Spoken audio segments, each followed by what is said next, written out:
That was the last thing Fatima heard at her family dinner, a father choosing his new wife over his own daughter in front of everyone at a Sunday table that used to belong to her mother.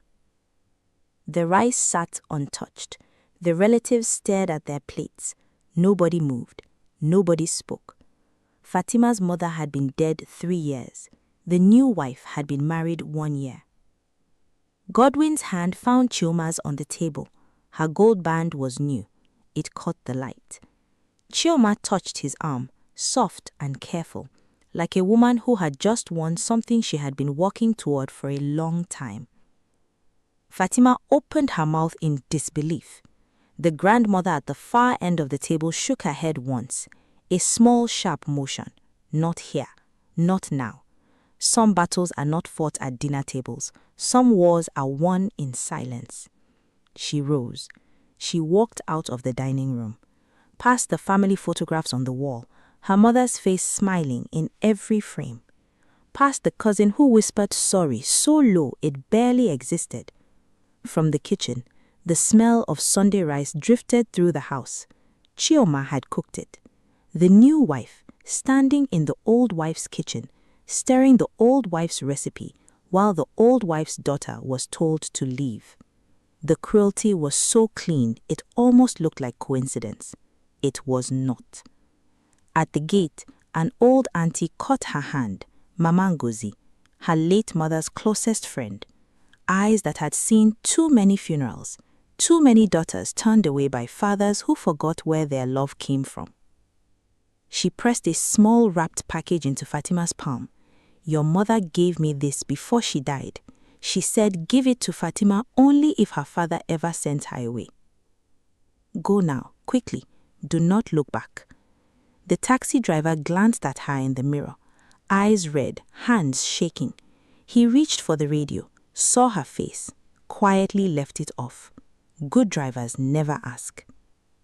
Fatima unwrapped the package on her lap, a small brass key, cold, heavy, and a folded note in her late mother's careful handwriting, the ink faded brown at the edges. The drawer in the old wardrobe, the truth is inside. Find him. Find who? Her mother had been dead 3 years, and she was still protecting her, still fighting. A woman who knew her husband would one day choose someone else over their child. A woman who prepared for that day even from the grave.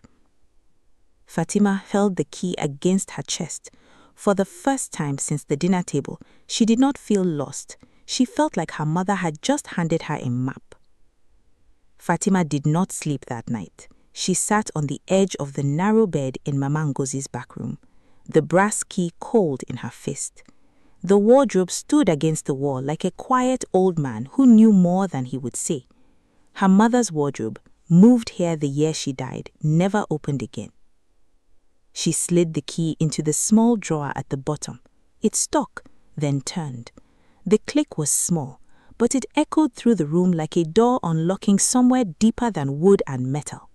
Inside, a sealed envelope, a faded photograph, and a tiny baby bracelet, blue thread, embroidered with the letter S. S, not F for Fatima. S. Her hands shook as she lifted the photograph. Her mother, young in a hospital bed, smiling, holding 2 babies, not 1, 2. One wrapped in blue, one wrapped in pink. Fatima had seen 100 photographs of her mother. Never this one, never with 2 babies. Her whole life she believed she was alone, the only child. And now, proof that there was someone else. Someone had been taken. Someone had been hidden. She tore the envelope open. The handwriting was her mother's, slow, careful, the letters leaning to the right, the way she always wrote when something mattered. You had a twin brother. He was taken from us the day you were born. His name is Solomon. Find him. Your brother is alive. Fatima read it twice. A third time, the words did not change. A brother, a twin, alive. Somewhere in this world, a man with her face was alive, her mother's words pointing toward him like a compass. The floor creaked behind her. Mama Ngozi stood in the doorway, wrapped in her night wrapper, eyes wide. She had been watching the whole time, waiting for this moment, dreading it for 20 years. "Where did you find that?" The old woman's voice was thin, like a thread pulled too tight. "Your uncle must never know you have it." Fatima's heart slammed against her ribs. "Mama, what is this? Who is Solomon?" Mama Ngozi did not answer at once. She crossed the room. She took the photograph from Fatima's hand. Her thumb traced the small bundle wrapped in blue, the baby her son never knew existed. "Your mother gave birth to twins, a boy and a girl. The boy was taken the same night he was born. Your father does not know. He was told only one baby survived, you." "Taken by who?" The old woman closed her eyes. "By his brother, by Jonathan." The name landed like a gunshot. Jonathan. The uncle who brought oranges and smiled. Always there, always watching. 20 years ago, this same uncle took a newborn from his own brother's family, gave him away like a secret he did not want to keep. Fatima sat very still, the key in one hand, the photograph in the other, her mother's letter pressed against her heart. 3 pieces of evidence, 3 doors. Behind every door, a truth that would change everything she thought she knew. This was not a story about a lost child. This was a story about a stolen one. Tonight, for the first time in 20 years, someone was going to find him. Before we go further, if this story is already pulling you in, do us a small favor. Like this video, leave a comment, tell us where you're watching from, and subscribe to Rasa Tales. Now, let us find out what happens next. 3 days passed. Fatima barely slept. The photograph lay under her pillow. The name, Jonathan, sat in her chest like a stone she could not swallow. On the 4th morning, her phone rang. Chioma's voice, tight, controlled. "Your father has collapsed. City General, come now." Mama Godwin reached for her wrapper. "I will come with you." "No." Fatima's voice was steadier than she felt. "If Jonathan lands, we left this house together." She did not finish. She did not need to. The taxi ride took 22 minutes. It felt like 22 years. City General smelled of floor wax and worry. Chioma was already there, crisp dress, dry eyes, dabbing a tissue she did not need. 2 relatives hovered near the wall, unsure whether to speak. The senior doctor met them in the corridor, a tired man with tired eyes. "Mr. Godwin's liver has failed. We do not yet know why. The damage is severe and progressing fast. He needs a transplant. A living donor is his best chance." Fatima's mouth opened before her mind caught up. "I am his daughter. Test me." The doctor hesitated. "We will, but a successful donation depends on a strong match. The closer the blood, the better the outcome." Chioma touched his sleeve. "Doctor, my husband has no other children." The words landed like a slap. No other children. This woman, standing in a hospital corridor, telling a doctor that the son she knew about did not exist. The doctor looked between them. Gently, he asked the question Fatima had been waiting for. "Are you quite certain, Mrs. Godwin? Does your husband have any other biological children? A son, perhaps?" Chioma did not blink. For 1 full second, her perfect calm cracked at the edge, then sealed shut again. "No," she said softly. "No son, only Fatima." She walked back into his husband's room. The latch clicked. Soft, final. The next morning, Fatima went back alone.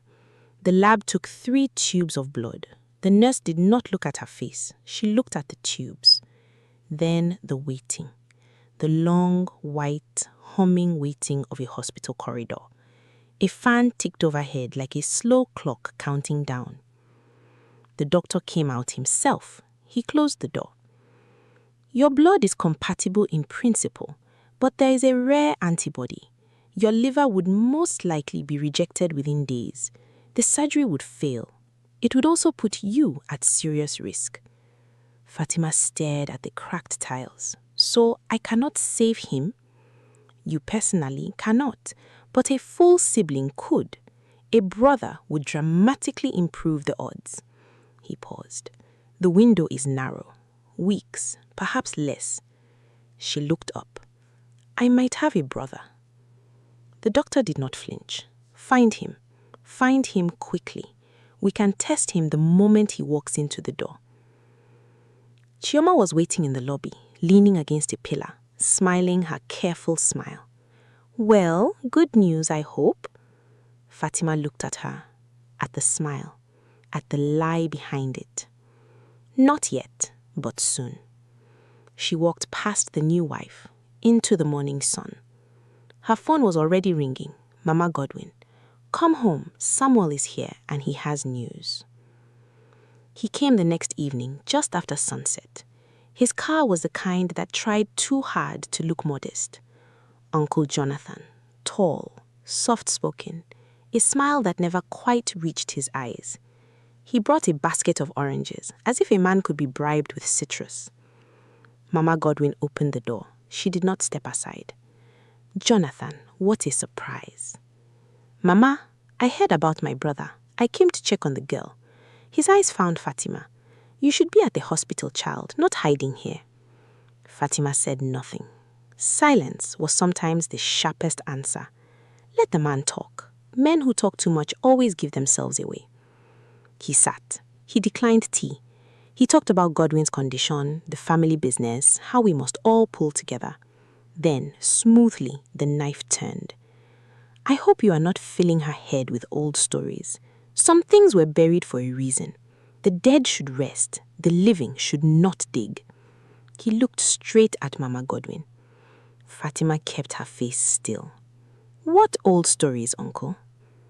No old stories, my dear. Just a saying. He paused. Your father always wanted a son. It ate at him for years. Pity the boy never came. The boy. Fatima's pulse jumped. She let the silence stretch until it became rude. What boy, uncle? Jonathan's smile tightened. He rose. A figure of speech. Take care of yourself, child, and your grandmother. Dangerous days for an old woman alone. The door closed. Mama Godwin let out a shaking breath. He suspects you have the photograph. He does not know, but a man who suspects is more dangerous than a man who knows. She paused. That one has been smiling at funerals since before you were born. Tonight, we lock every door. Tomorrow, we find Samuel. That night, Samuel arrived. Wide shoulders, calm eyes, the kind of face that learned to wait before speaking. Jonathan's friend for 15 years, pushed out of the company the year Chioma arrived. He had been watching Jonathan at strange hours. Her father is getting worse, faster than expected. I think someone is helping him along. We need proof tonight. They went in through the service entrance. Samuel knew a nurse. The nurse owed him a favor. It was finally being collected. The corridor was quiet, too quiet for a hospital at night. One guard asleep in his chair. Room 412. The door was ajar, low light. Fatima looked through the gap.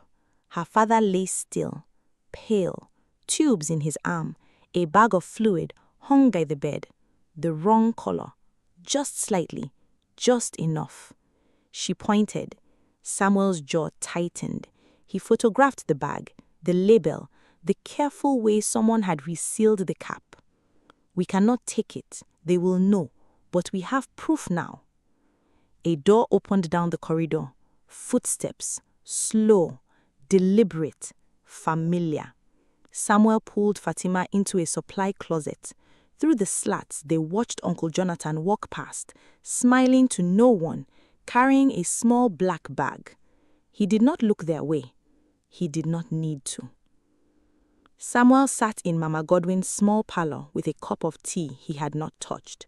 He had been Godwin's friend for 15 years, pushed out of the company the year Chioma arrived, carrying that wound quietly ever since. He will tell you what I know, but first, Mama, tell her the rest. Mama Godwin sat heavily. The story came out in pieces, like old cloth unwound from a spool, each layer darker than the one before. 20 years ago, Ada, pregnant at last after years of sorrow. The whole family rejoiced, Jonathan most of all. In front of everyone, he brought gifts, he wept. It was a performance. Their father had handed control of the family business to Godwin, the younger brother over the elder. Jonathan smiled through that, never once forgave it. A grandson born to Godwin would only tighten the younger brother's claim.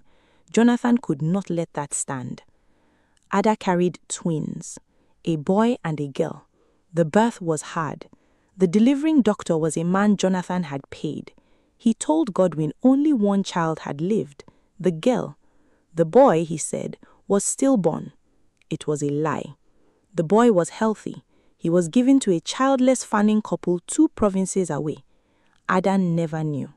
She grieved a baby who was alive somewhere, growing up calling another mother. Years later, a dying nurse sent Ada a letter, the truth. Ada confronted Jonathan. She threatened to tell Godwin everything. 3 weeks later, she was dead. A sudden illness, the doctor said. Mama Godwin had never believed it, not for a single day, but she had stayed quiet, out of fear, out of the terrible knowledge that a woman who speaks truth in a house built on lies does not live long enough to see the truth win. Fatima listened. Her hand had gone cold. So my mother was killed. Mama Godwin said, I do not know, but I believe it. I have been afraid of that man ever since. She looked at her granddaughter, eyes wet, voice steady. Child, this is a family. We tell the truth only when lying has stopped working. Samuel leaned forward. There is something else. Chioma found the adoption papers in Godwin's safe after the wedding. She never showed her husband. Jonathan found out she knew. He has been paying for her silence, her brother's hospital bills. She did not choose this secret. She only chose not to leave once she learnt it. Every piece of the puzzle was now on the table. Jonathan had stolen the child. He had likely killed the mother. He was now poisoning the father. Chioma had been holding the key to all of it, locked inside her own silence, paid to keep it shut. Fatima's phone rang, a number she did not know. Do not go home tonight. Someone is already there waiting. The line went dead. Samuel drove. He took the back roads, the routes a man would only know if he had spent 30 years in the city. Fatima sat in the passenger seat, her hands folded tight. Your grandmother is safe. I already moved her to my cousin's house. She's praying for both of us, which I am told is the most dangerous thing she can do to our enemies. Despite everything, Fatima almost smiled. They drove through the night, 6 hours east, to a village where the nurse who delivered Fatima might still be alive. Mama Godwin had pressed food into their hands, bread, hard-boiled eggs, a small Bible. For luck, she said. The road was long. Potholes, goats, one truck that tried to pass them on a blind corner. Samuel swore in 3 languages. Fatima, despite herself, laughed. By noon, they found the village. A few houses, a church, a market that was more hope than market. They asked for the old maternity clinic. A boy pointed down the road, maybe 11, barefoot. The clinic burned 2 nights ago. They say it was the wiring. Samuel and Fatima looked at each other. Fire is the devil's broom. But the devil forgot one corner, the boy added. The nurse's old house. Her daughter still lives there. Fatima's heart began to pound. Take us there. The boy looked at them, then at Samuel's cracked phone screen. I will take you, but you must buy me a soda. Information is not free, even in a village. Samuel handed him some cash. The boy collected it, smiled, led the way. The nurse's daughter was called Adiezi. Perhaps 40, steady hands, a face that had learned to keep secrets. She stood in her doorway and studied them. My mother died 3 years ago. Whatever you came for, it died with her. Samuel spoke gently. What do you know about a set of twins born 20 years ago? Her face changed. She looked behind them at the empty fields. Come in, quickly. The house was small, neat, smelling of dried herbs. Adeze took out a yellowed envelope from a wooden box on a high shelf. My mother assisted at the birth of twins 20 years ago, a boy and a girl. The doctor told the father the boy had died. My mother was paid to say nothing, paid again every year to keep saying nothing. She held the envelope. Before she died, she wrote this: If anyone ever comes asking about the twins, give them this. I have carried it long enough. Fatima took the envelope. Her hands shook. Open it. She wrote the name of the family, a farming family, 2 provinces west. She also wrote the doctor's name, the one who lied. He died 8 years ago. But the brother who paid him, she wrote his name too. Samuel inhaled sharply. The brother. Adeze said quietly, Jonathan. She was never afraid of him while she lived. She was afraid of him after she died. Fatima opened the letter. Shaky handwriting, but clear. The name of the family, the direction, the province. She folded it, put it in her inner pocket against her heart. Thank you. Adeze shook her head. Do not thank me, just survive. They stepped outside. The sun was low. A black SUV was parked at the end of the lane. The engine was running. 2 men stepped out. Samuel's voice was very calm. Run. I will hold them. Do not look back. Fatima ran. She did not look back. She heard the first blow land behind her. She kept running. The lane opened into a small market, stalls, women, children. The smell of roasting corn. She ducked behind a table of dried fish. The 2 men followed. They spread out. One went left, one went right. Hunting her in the open, in daylight. An old woman sat behind the table, selling peppers. She did not look surprised. Sit, child. She handed Fatima a scarf. Whatever man is chasing you, he is not the first. He will not be the last. Breathe. Fatima breathed. Her hands were shaking. Put this on your head. Lower your eyes. Walk with me. There is a gate at the back of the market. My nephew will take you from there. Fatima looked at her. Why are you helping me? The woman shrugged. Because my own daughter ran once. Because someone helped her. Because that is how the world is supposed to work. Even when it forgets. She took Fatima's arm. They walked through the market, slow, unhurried. 2 women among many. The men in black search pistols. They did not look twice at an old pepper seller and her quiet granddaughter. The gate was small, rusted, hidden behind crates. The nephew was a young man with a motorcycle. He did not ask questions. Fatima climbed on. She called Mama Godwin. Samuel is hurt. I have the letter. I have the address. I am going alone. Do not try to stop me. Silence on the line. Then the old woman's voice, quiet and steady. Then go with God, my daughter. The motorcycle pulled away. The road opened west towards a farm she had never seen and a brother she had never met. The motorcycle broke down twice. The first time, the nephew fixed it with a wire. The second time, they walked. An hour on foot. The road became a path. The path became dust.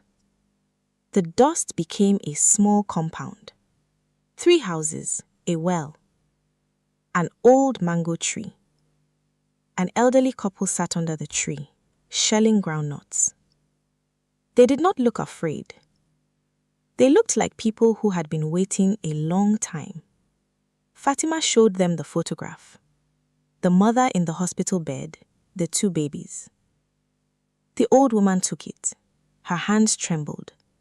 She began to cry, the way old women cry when something buried had finally come back. "We raised him," the old man said. "We loved him. He was our son in every way that mattered." Fatima's throat closed. Was? He left 2 years ago, went to the city. We have his address. He's a good boy. The old woman brought out a small blanket, faded, soft with age. Folded inside was an embroidered letter. S. Solomon. Fatima held it. She matched it to the bracelet in her pocket. The same thread, the same hand. Her mother's hand. Did he know he was adopted? We never told him. We only knew a man brought him to us in the night. Paid us to love him. What man? The old man's eyes went cold. A tall man, soft-spoken. He smiled like a man who had never once been hungry. Jonathan. Fatima had the address. She had the phone number. She had the proof. Thank you for loving him. The old woman pressed her hand. Bring him home, child. Bring him home. Fatima stepped out into the evening. At the crossroads, a black SUV was parked, the windows dark, the engine off. They had been 1 step behind her the whole time. The nephew had not left. He had been hiding behind the well watching. He pointed to a small motorbike behind the old couple's house. Borrow it. I will tell them you went east. Go west. Do not stop. Fatima thanked him. She did not have time for more. She rode west through the dark. The road was bad. The headlight was weak. Twice she nearly fell. She did not slow down. 3 hours passed, then 4. The sun began to rise. The city rose with it, ugly and beautiful and full of people who did not know her name. The address led her to a construction site, a half-finished building, men in hard hats, dust, the sound of hammers. She asked for Solomon. The foreman pointed. He was on the 2nd floor, carrying a bag of cement on his shoulder. Tall, strong, he had her face. The same jaw, the same eyes, the same tilt of the head, as if listening for something no one else could hear. He put down the cement. He looked at her. He did not speak. Solomon. Who's asking? I am Fatima. I am your sister. He stared at her. Then he laughed. Not a kind laugh. The laugh of a man who had had too many strange things on too little sleep. Sister. I do not have a sister. You do. We are twins, separated the night we were born. I have proof. She showed him the photograph, the bracelet, the blanket. She told him about Godwin dying in a hospital bed. She told him about Chioma's lie. She told him about Jonathan. He listened. He did not interrupt. His face did not change. When she finished, he was quiet for a long time. Then he unbuttoned his sleeve. On the inside of his wrist was a birthmark, small, dark, the same shape as the baby in the photograph. I always wondered, he said softly, I always knew something was wrong. He looked at her. I will come with you, but you should know someone has been watching me for 3 days. A black car outside the gate every morning. They already know you are here. They left the construction site through the back. Solomon knew the lanes.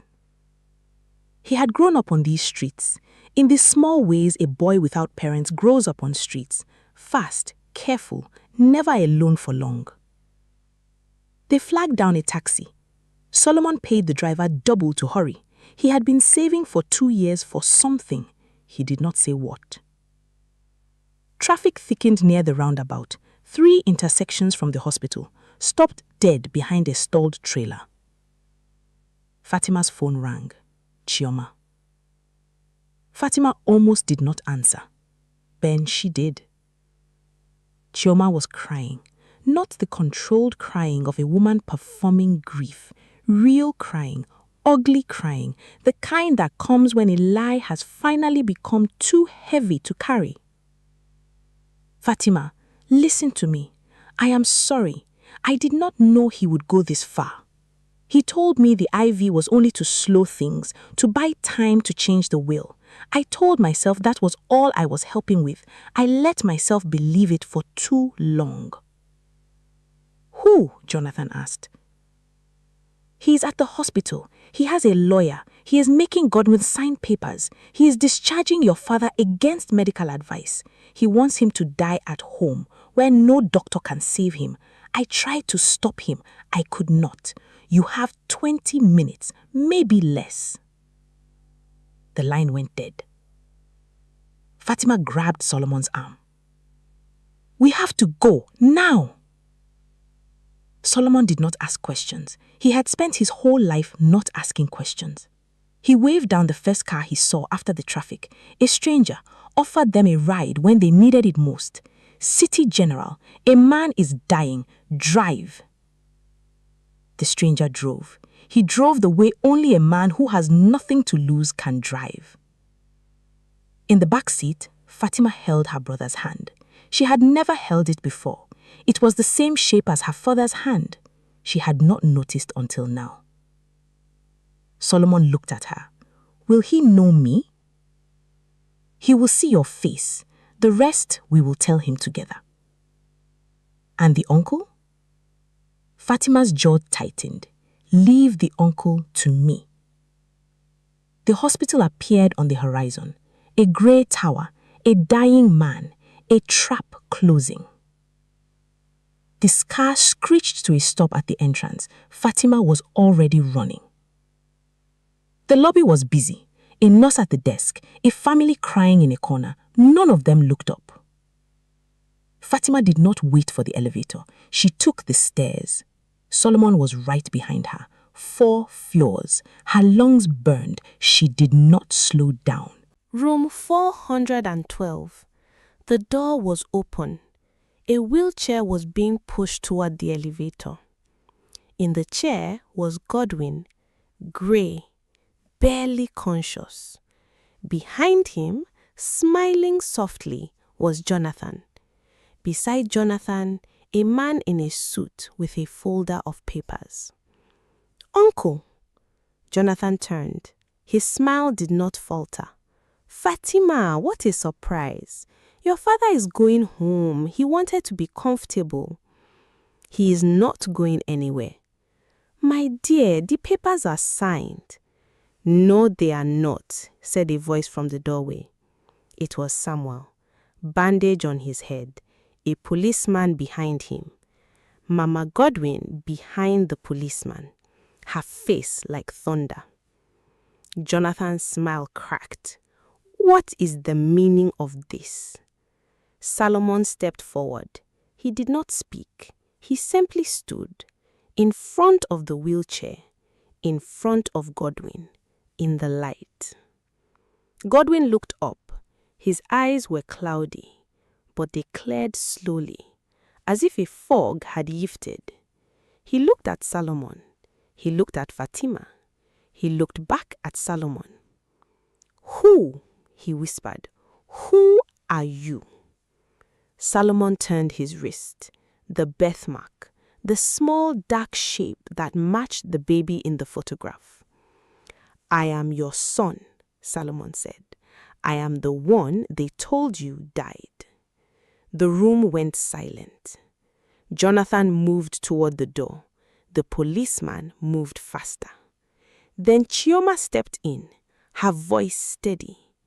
"I will tell them everything. The swap, the doctor, the IV bag, the fire at the clinic, the men in the black car, all of it. I was afraid. I am not afraid anymore." Jonathan's face went white. The handcuffs went on. The papers fell to the floor. Chioma had helped him hide it for a year. Today, she chose not to. The surgeon appeared. He looked at Solomon. "We can do the transplant tomorrow morning, but we must test you both tonight, now. Every minute counts." Solomon nodded. He looked at his father. "Take what you need. I am here." The surgery took 9 hours. Fatima waited. Mama Godwin waited. Samuel waited, though the doctors wanted him in a bed himself. Chioma waited too, in the corner, not speaking. Godwin lived. Solomon lived. The liver took. The blood matched. Jonathan was charged. Attempted murder, conspiracy, arson, kidnapping of a child 20 years ago. Godwin went home. He could not climb the stairs at first. He slept in the parlor. He did not complain. Solomon moved in.